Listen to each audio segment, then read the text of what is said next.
mana pesacel pendumur.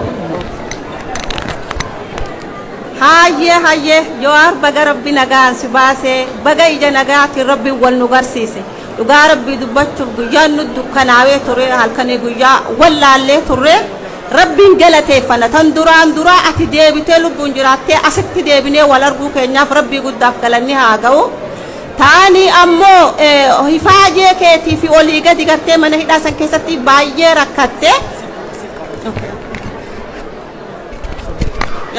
baay'ee rakkatte kanaaf hifaajee kan kee qabsoon Oromoo si haa galateeffatu siin janna qabsoon dhiigni ilmaan Oromoo ka dhangala'aa jiru kun si haa galateeffatu taani joowar keenya qabsoo Oromoodha adda durummaadhaan fincila diddaa gabrummaa calqabdeeti xumura gabrummaatiin injifattee irraa aantee qeerroo fi qarree Oromoodha miliyoonaan itti bobbaaftee kaan wareegamee kaan qaamaa irratee atilleen injifannoo kanaan gammaddee hoogganoota keenya waliin qabattanii alaa galtanii jechuudha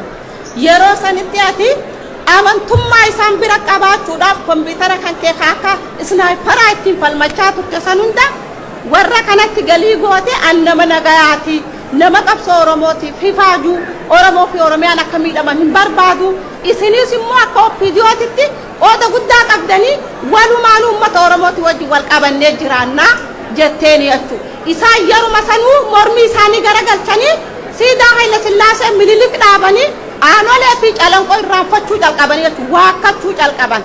kanaan booddee duuba tarkaanfiin isaanii odoo ooleen bulin itti fufee jechuudha addi bilisummaa Oromoo waraana kana kan dubbii fide waraanni kunillee karaa nagaatiin galee mootummaa kana keessatti qooda isaanii barbaachisu argatee uummata Oromootiif qabsaa'aa taanaan isaanii waliin haa qabsaa'uudhaan walii galtanii koree teeknikaa humtanii waraanni suni hamma tokko irraa qabattanii galchitanii jechuudha isin kabajaaf isin jaalalaaf isin amanuuf waraanni san gale waraana sanis galchanii fixanii isinis hidhatti isin darbanii Haacaaluu Hundeessaa kan nuti akka ijaatitti ilaallu ilma xiqqaa wallistoonni baay'ee isa dura turan garuu inni kan boodarra dhufe kuni qaanqee qabsoo Oromoo ta'ee mul'ate jechuudha isa kanallee dhabne sillee akka nama dhabeetitti silaallanti dhugaa rabbi amma tarabbiitiif as jirta malee ta isaaniiti nutillee abdii kutanne akka sabaattillee abdii kutanneeti yaa rabbi atumaatu nuun fedhe barabaraan Itoophiyaan tun goota keenya hayyuu keenya qaroo keenya nyaachuu kana sumaan nuun fedhe yaa rabbi ati nurraa guutu jennee waan goonu dhabne qeerroo fi qarree odoo karaa cufan kaan dhume kaan qaama irratti kaan gara qabsoo hidhannootti deebi'e wanni nuti gochuu qabnu hidhannoo jabeessuudha wabiin Jawaarilleen qawwee kana kabajnee hooggana keenya kabajnee hayyoota keenya kabachiisuuf Oromoo fi Oromiyaa kabajaadhaan alaa galchuuf waraana keenya jabeessuu qabna jennee waraana kana jaarree jechuudha sababii waraana kanaan haa badu haa tolu arra kabajaa argattanii isinilleen karaa nagaa kan jettan waa abdattaniiti malee namni duraa duubni qullaadhaan karaa nagaan jedhu jechuun impaayira san keessatti impaayirri dhiigaan jaarame dhiigaan diigama karaa nagaa hin beektu naftanyaan abbaan kan keessa Jawaar akkasuma dhiibamee ardooma isaa keessaa bahee daangatti gale odoo guyyaa tokko hin qoflin abbaa kan kee baran na nyaachifee na guddisee baran odoo guyyaa tokko gammadee hin qoflin ardooma isaa keessaa baqatee bordaritti galee odoo naftanyaan maqaa hamaanuun arrabsitu saniin ihee tonkola nyaattee odoo abbaa kan kee arrabsitu maaliif deemtee ijoollee tana jaaniin abbaa kan keetiin gandi keenya maaliif ijoollee tana magaalaa meeqa dabarsitee achiin barsiiste jennaan akka nuti sumaa baloon dubbannu akka nuti harkaan ijoolleen qaban bakka deemnetti irraa qooddanna jala deemaa ijoollee barsiisaa jeen gandaan duuba sirna abbaa kan keetis nyaachuudhaaf rabbiitu guyyaan isaa geenyaan fudhate malee nyaachuuf abbaa kan kee ari'aa bahe atillee yeroo akkasumatti itti deemtu yeroo sisi ajjeesuuf deemu sabni Oromoo karaa nagaa wanni karaa nagaa si caalaa namni barbaade hin jiru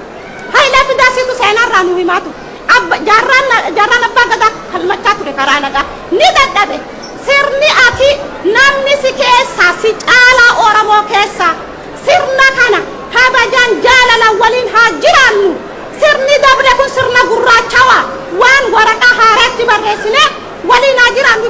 jetteen fudhachuu hin dandeenya jechuudha isaan ni baran isaan dhiiga ilmaan Oromoo dhangalaasu Oromoo salphisu duratti Oromoo gudeedu intala abbaa dura gudeedaa jiran ijoollee daa'ima hoggaa shanii fuudhanii billaan qalan abbaa keettu gaara jira jedhanii sirni kun sirna Oromoof tahuu miti sirna kana hiddaan buqqifnee Oromiyaa bilisoomte walaboomte irratti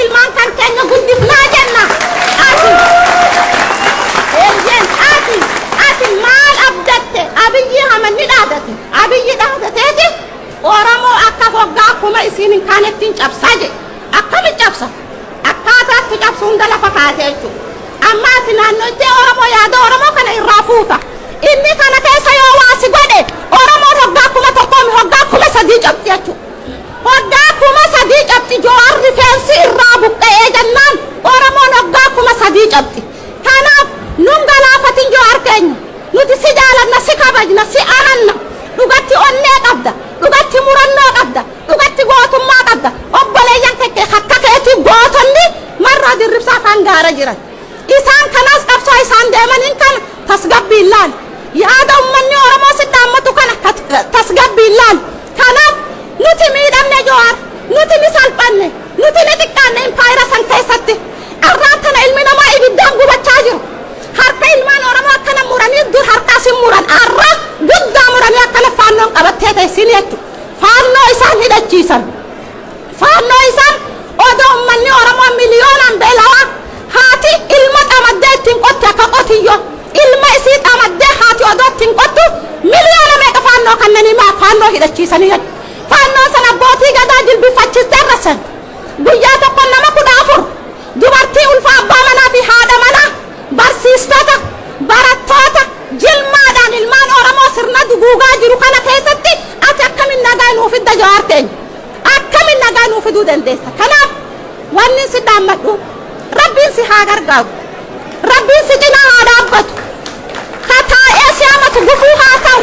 ka dhaabbatee si hamatu gubbee haa ta'u kan si hamatu ammoo diina Oromooti malee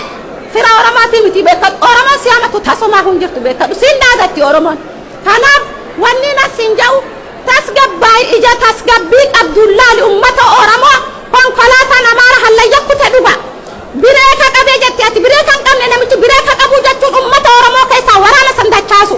mana Oromoo gubuu dhiisu haadha Oromoo qaluu dhiisu bireeka hin qabne namichi itti oofaa jira. Kanaaf